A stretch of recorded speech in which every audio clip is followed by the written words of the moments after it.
Aleluia! Glória a Deus, meus irmãos, graça e paz do Senhor Jesus. Estamos juntos para mais uma live. Mudamos um pouquinho aqui a nossa organização por conta do áudio, mas nada vai nos impedir de aprender da palavra de Deus. E eu espero que o seu coração esteja cheio de expectativas, porque hoje nós vamos entrar na reta final do nosso estudo de Gálatas. Temos ainda, acho que semana que vem nós concluímos, temos ainda mais 8 aulas juntos, contando com hoje mais 7, mas nós vamos começar a trabalhar um outro aspecto do ensino do apóstolo Paulo, porque hoje nós damos continuidade ao texto a partir do capítulo de número 4 do livro de Gálatas, mas eu percebo que Paulo ele muda a maneira de tratar os Gálatas. Até o versículo 7 de Gálatas capítulo 4, Paulo, a impressão é que ele conversava com os Gálatas como se fosse um advogado, mas agora, a partir do verso 8, eu percebo que ele usa uma maneira mais afetuosa, mais terna de tratamento. É como um pai que agora se preocupa com os filhos, porque está percebendo que os caminhos que o filho está caminhando não está de acordo com o desejo do coração dele. Então Paulo agora começa a apelar para o coração, e no texto que nós vamos ler a gente vai ver 5 apelos que o apóstolo, ele faz aos Gálatas, trazendo a memória dos Gálatas que a vida pode ser muito melhor do que aquilo que eles estão provando e pensando que ela é. Então tenho certeza que seremos ricamente abençoados, amém? Sem mais delongas, pegue a sua Bíblia aí para a nossa aula, Atos 4, versículo de número 8. Eu vou abrir aqui também. Nós vamos ler uma porção um pouquinho maior da Bíblia hoje, porque nós vamos começar no verso 8, vamos até o final do capítulo, e depois nós vamos começar o capítulo 5, e vamos até o versículo 12. Diz assim, Gálatas 4, versículo 8. Você vai perceber, até o verso 7, Paulo ele trata os Gálatas de uma maneira, meio duro, meio incisivo, meio até que indignado. Mas olha como ele vai mudar a maneira de falar.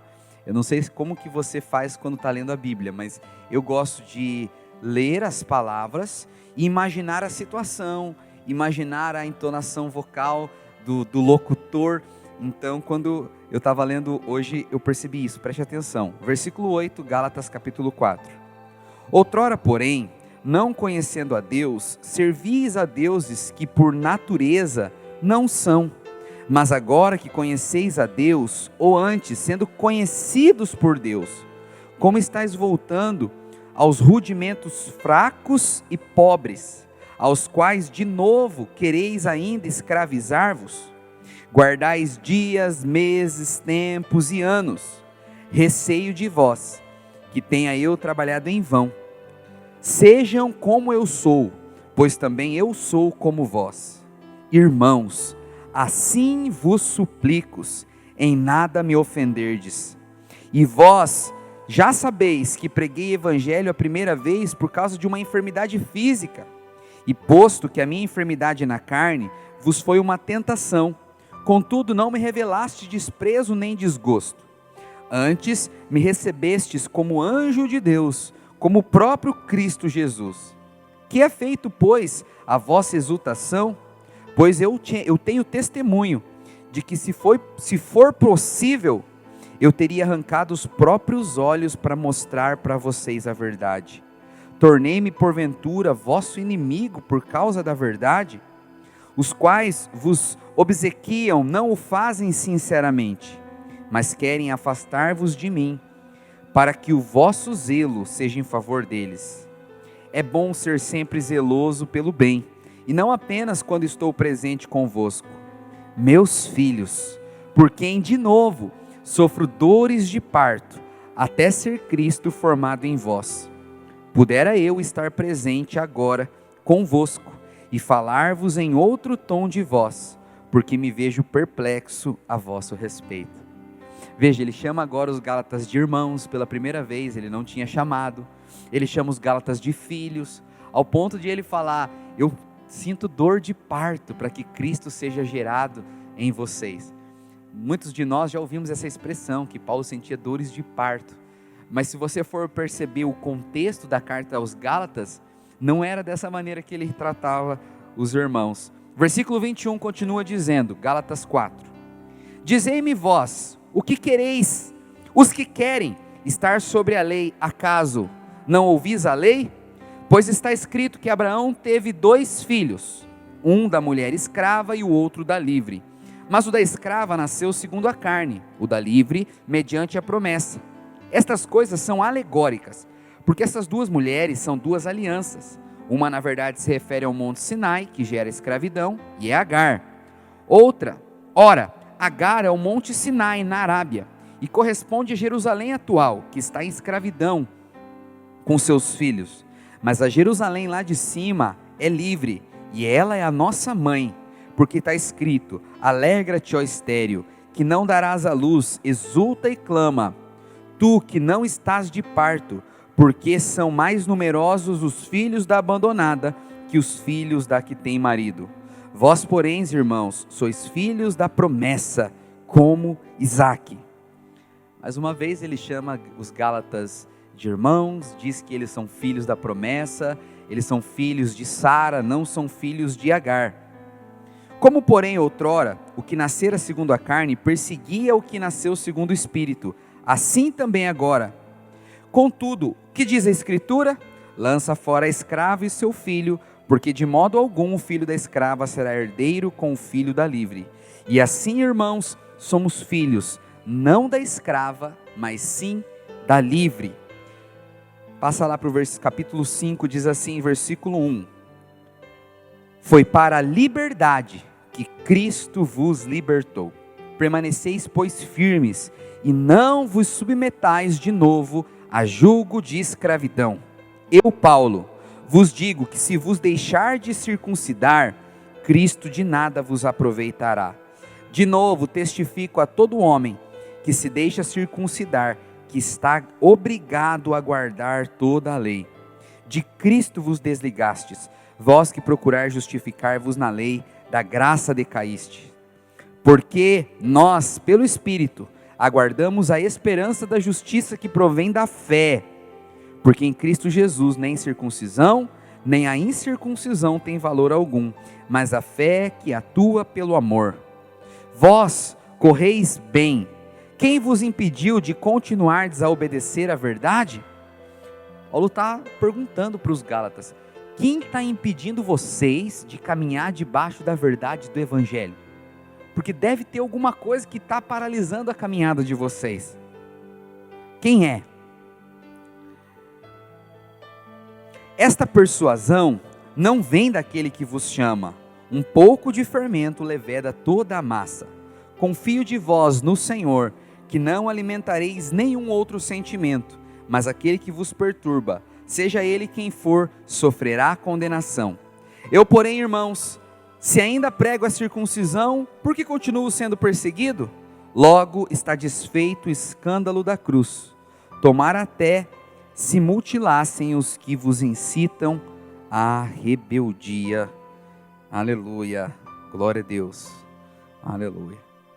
Percebe que no versículo 12 Paulo conclui, ele começa a fazer uma defesa no versículo 8 de Gálatas 4, e ele conclui essa defesa no versículo 12 de Gálatas 5.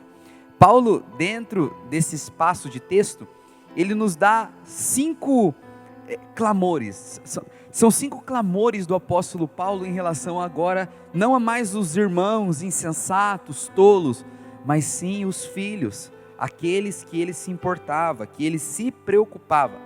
Então Paulo, a partir da nossa aula de hoje, nós vamos perceber que ele muda completamente esse argumento, porque ele começa a apelar para o coração dos Gálatas. Ele chama eles de irmãos e ele muda a maneira de caminhar. Primeiro, no versículo 8, ele diz para os irmãos, ele diz o seguinte, o primeiro apelo é: vivam na liberdade.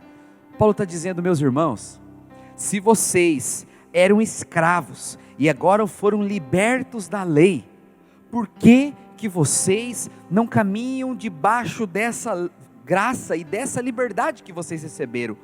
Se vocês se tornaram filhos de Deus, por que vocês não caminham debaixo dessa revelação? Paulo diz que se eles caminham debaixo da lei, eles estarão continuamente debaixo dos espíritos dos outros deuses, das outras religiões, porque toda a religião, na verdade, ela é uma maneira como o homem se relaciona com Deus, baseado em seu próprio esforço. Todas as religiões são iguais, e Paulo está dizendo que se eles caminham como escravos, eles não passam de gentios que servem a outros deuses. Você sabe, dificilmente quando pessoas que caminham por uma religião param para conversar entre si, elas encontram alguma diferença gritante e realmente relevante de uma para outra, porque todas as religiões, elas caminham debaixo do mesmo parecer. Isso é, Deus, independente do Deus que você vai servir, Ele te aceita de acordo com o seu comportamento. Então, se você quiser receber a salvação, você precisa fazer isso, isso, isso. E se você quer ser aceito por Deus, você precisa obedecer esse mandamento, aquele mandamento e aquele outro mandamento. E uma vez C.S. Lewis foi convidado para participar de um debate sobre várias religiões. C.S. Lewis, talvez você conheça ele como o autor daquela série de filmes e livros, né? As Crônicas de Nárnia. Mas ele era um grande teólogo e ele tinha uma revelação muito profunda da graça e do amor de Deus. Você vai até perceber isso quando você está assistindo os filmes As Crônicas de Nárnia. E quando chegou na vez de C.S. Lewis falar sobre qual era a diferença do cristianismo para todas as outras religiões, ele disse: olha gente, se eu colocasse aqui um alto padrão e dissesse que você é aceito por Deus por causa do alto padrão moral que Jesus te pede, talvez vocês poderiam dizer para mim que as religiões de vocês também possuem um alto padrão moral de comportamento. Se eu falasse aqui que para que o cristianismo fosse diferente das outras religiões, fosse necessário algum tipo de sacrifício material ou de algum sacrifício físico para que o Deus que está sendo servido possa ficar feliz e contente, talvez algum de vocês poderia dizer que a religião de vocês também teria um sacrifício alto a ser pago para agradar ao Deus que está sendo servido. Então C.S. Lewis diz o seguinte: existe uma coisa só que torna o cristianismo diferente de todas as outras religiões, é a graça de Deus. Porque em todas as outras religiões, Deus só abençoa o bonzinho. Deus só atende o clamor e o pedido daqueles que fazem tudo correto. Mas no cristianismo é o contrário. No cristianismo Deus não pode abençoar os bonzinhos. No cristianismo Deus só abençoa aquele que não é bom. E quanto pior ele é, mais graça ele tem diante de Deus. Isso é o que torna o cristianismo diferente de todas as outras religiões do homem. Paulo, quando ele fala para os Gálatas, não voltem para a escravidão, vivam a liberdade que Cristo conquistou para vocês, caminhem debaixo dessa revelação. Você sabe, lá no Éden existiam duas árvores no jardim, a árvore do conhecimento do bem e do mal e a árvore da vida. O desejo de Deus sempre foi que o homem comesse da árvore da vida, nunca comesse da árvore do conhecimento do bem e do mal, porque a árvore do conhecimento do bem e do mal simboliza a lei, enquanto a árvore da vida aponta para a graça de Deus. Foi Deus que plantou a árvore do conhecimento do bem e do mal lá, só que quando o homem come dela, o homem morre, e a Bíblia diz que a lei é morte, a lei traz condenação. Você sabe, mesmo tendo sido Deus que plantou a árvore lá, o desejo de Deus nunca foi que o homem se alimentasse dela. Da mesma maneira é com a lei. Mesmo Deus tendo nos dado a lei, o desejo dele nunca foi se relacionar comigo e com você através dela. O desejo de Deus é que nós nos relacionássemos com ele apenas, exclusivamente, por sua graça. Paulo no versículo 10 diz: Gálatas, vocês guardam dias, guardam meses, guardam tempos, guardam anos. E no versículo 11 ele fala: eu receio que tudo que eu trabalhei por vocês tenha sido em vão. Preste atenção, aqui Paulo está fazendo um apelo emocional para os Gálatas. Paulo está atingindo o coração, os sentimentos deles. Paulo fala: será que tudo que eu fiz vai ser jogado fora? Será que todo o tempo que eu investi, que eu ensinei, que eu cuidei de vocês estão jogando fora por causa do merecimento? Isso é muito sério, isso é muito profundo. O segundo apelo que Paulo faz, a partir do versículo 12, ele diz: sede qual eu sou, pois também eu sou como vós. O que Paulo está fazendo aqui? Ele está dizendo para os Gálatas: olha, quando eu preguei para vocês, eu não cheguei diante de vocês mostrando que eu era um fariseu, mostrando que eu era melhor, que eu era maior, que eu era mais bem preparado ou qualificado. Eu não fiz isso.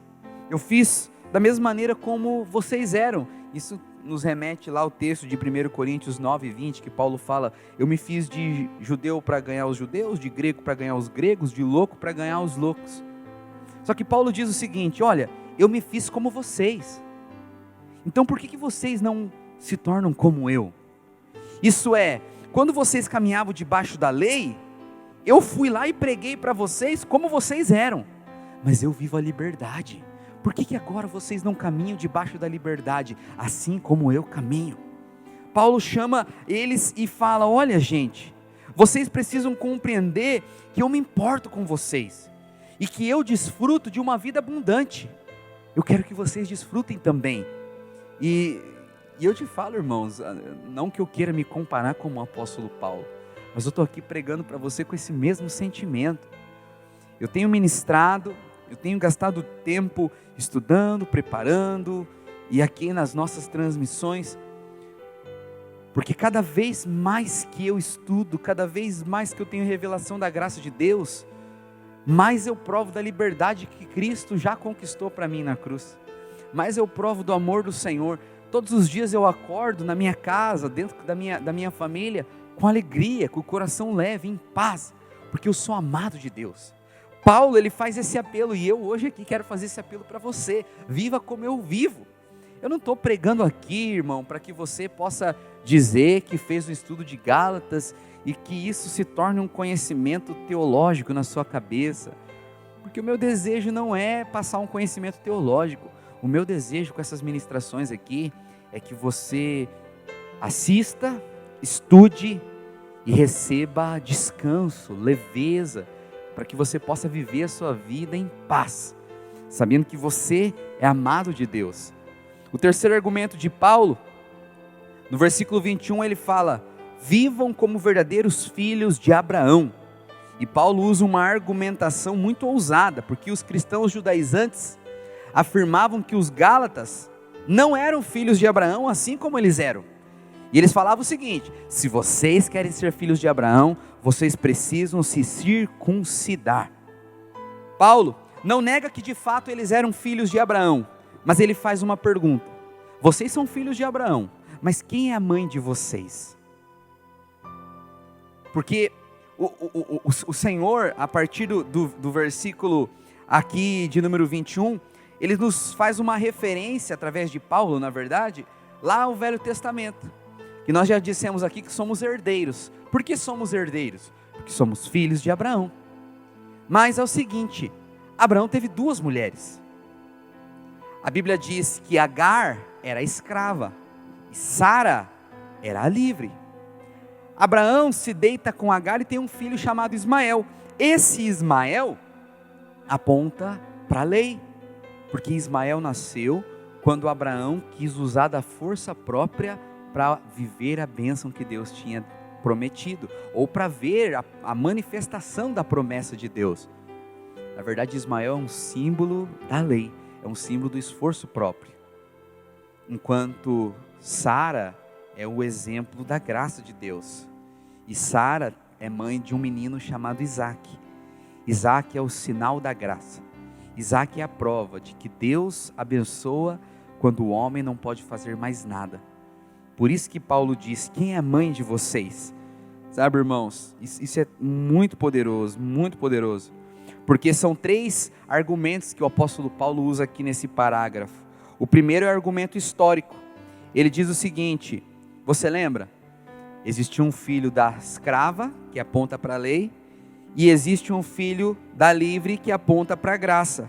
O segundo argumento, no versículo 24, Paulo fala de forma alegórica, e ele diz o seguinte: Agar representa a religião, representa a lei, enquanto Sara representa a liberdade. Agar representa o judaísmo, o esforço próprio, mas Sara representa o cristianismo, a liberdade. E qual debaixo das duas revelações, ou melhor, qual debaixo das duas mães nós caminhamos? Quem é a nossa mãe? E Paulo chega nos Gálatas e fala: veja, vivam na liberdade, porque foi para a liberdade que vocês nasceram, foi para a liberdade que vocês foram libertos. Vivam debaixo dessa revelação. Vocês são filhos da mulher livre. A ideia é que nós cristãos não somos escravos. E porque não somos escravos, nós não precisamos voltar a nos circuncidar. Nós não precisamos mais voltar a viver debaixo dos rudimentos da lei. Não precisamos mais voltar a estar presos àquilo que os mandamentos de Moisés diziam para nós. Mas precisamos entender: o fato de sermos filhos da livre nos garante a herança. Porque Ismael não recebeu herança de Deus. O único que recebeu herança foi Isaac, porque somente ele é filho da graça. Mas quando nós entendemos que nos tornamos Isaac, nós somos Isaac, nós recebemos a herança, mas junto da herança nós também recebemos perseguição, porque ao mesmo tempo que Isaac recebeu herança, ele viveu a vida sendo perseguido por seu irmão Ismael. Da mesma forma, o fato de você crer na graça de Deus vai te levar a desfrutar da herança, mas isso vai trazer muita perseguição. Ontem, no domingo de manhã, a pastora Luísa estava pregando sobre a perseguição que nós acabamos sofrendo por causa das promessas e por causa da graça de Deus. E na verdade esse é o exemplo de Isaac, que recebeu herança, mas também infelizmente foi perseguido.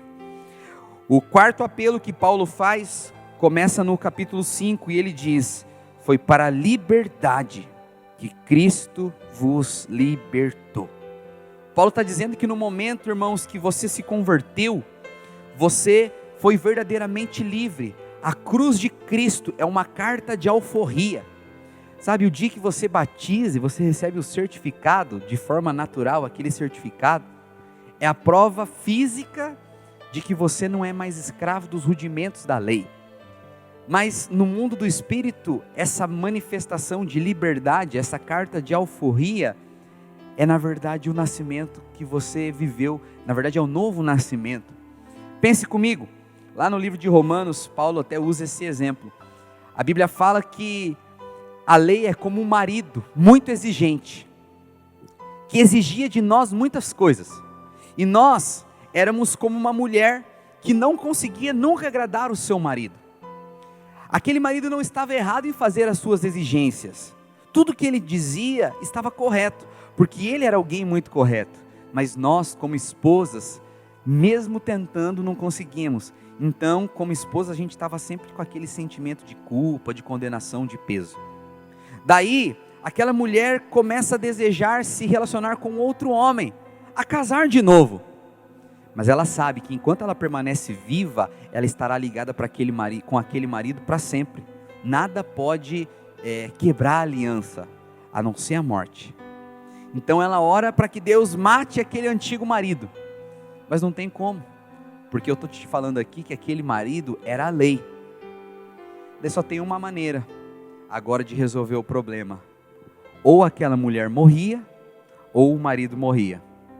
Mas como a lei nunca vai morrer, ela sempre vai existir, então a vontade de Deus foi que Ele enviou o próprio Filho e morreu por nós. E quando nós recebemos a Jesus, nós somos batizados na sua morte.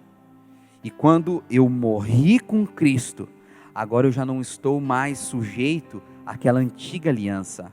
Agora eu recebi uma nova vida. Por causa disso, eu posso casar com esse novo marido. E quem é esse novo marido? É Cristo. O padrão de Cristo é muito mais alto do que o antigo marido. Mas agora, Cristo me ajuda a fazer tudo aquilo que eu não podia fazer por mim mesmo. Paulo, ele usa esse exemplo do livro de Romanos para dizer o seguinte para nós: vivam a liberdade. Esqueça o velho casamento, esqueça tudo que você viveu, esqueça tudo que passou e desfrute da graça que é ser livre, desfrute da graça que é ser filho de Deus. Isso é poderoso, isso é algo sobrenatural. Todo crente precisa ter essa experiência, sabe, de ele ser liberto da lei. Eu sempre tento ficar usando esses exemplos para que você, de uma forma simples, possa ter revelação da profundidade daquilo que estamos falando. E por último, o quinto apelo que o apóstolo Paulo fala, está lá no versículo 7, e ele diz, 7 do capítulo 5, né? Ele fala, vós correis bem, quem vos impediu de continuardes a obedecer à verdade? É interessante que Paulo sempre usa esses exemplos do atletismo, né? Porque naquela época existiam as Olimpíadas, muitas provas de velocidade, e Paulo diz assim, quem que está impedindo vocês de caminhar debaixo da verdade? Porque a verdade é o Evangelho. Eu já te disse aqui em João capítulo 1, versículo 16 para frente, ele vai dizer, olha, nós somos filhos de Deus. A lei foi dada por Moisés, mas a graça e a verdade vieram através de Cristo. Quem impediu vocês de caminhar debaixo dessa verdade? Vocês precisam caminhar dessa maneira. Sabe, irmãos, a palavra impedir é uma expressão olímpica e significa ser resistido ao longo do percurso por outra pessoa, de forma que você é empurrado, que você é jogado para fora do caminho. E Paulo está dizendo, quem é que está empurrando vocês para fora? Vocês não perceberam ainda que é a lei? Vocês não perceberam que aquilo que impede você de provar de tudo que Deus tem, não é o teu pecado? Você não entendeu ainda que aquilo que impede você de viver um casamento abençoado, não é o seu marido? Que aquilo que impede você de viver uma vida vitoriosa sobre o pecado, não é o que você faz, mas sim é a lei, é o merecimento, é a escravidão dos mandamentos e da morte. Você não compreendeu ainda que é porque você ainda caminha debaixo do merecimento da lei, é que você não conseguiu provar de abundância, de plenitude? Eu queria encerrar hoje falando isso para você, meu irmão, minha irmã. O que impede você de viver na liberdade de Cristo? Eu sei que você pode falar, pastor, é o meu trabalho, é minha esposa, é meu marido, é o cansaço, é a minha saúde. Eu ouso te dizer, irmãos, o que impede você de provar da liberdade, da plenitude, da abundância de Cristo, é a lei. E Paulo aqui, ele está fazendo um apelo para os Gálatas. Gálatas, vivam de forma completa o Evangelho que vocês estão recebendo. Caminhem dentro da verdade do Evangelho. Permaneça firmes no Evangelho. Não aceitem nenhuma opinião diferente do que a opinião de Deus a teu respeito. E a opinião de Deus a teu respeito é: eu te amo, eu te aceito, e eu vim habitar dentro de você, para que eu transforme você naquilo que eu quero que você seja. O teu trabalho simplesmente é provar do meu amor. E quanto mais você prova do meu amor, mais eu transformo você em quem eu desejo. Não tem nada a ver com aquilo que você faz por mim, mas tudo tem a ver com o quanto você recebe e prova daquilo que eu fiz por você.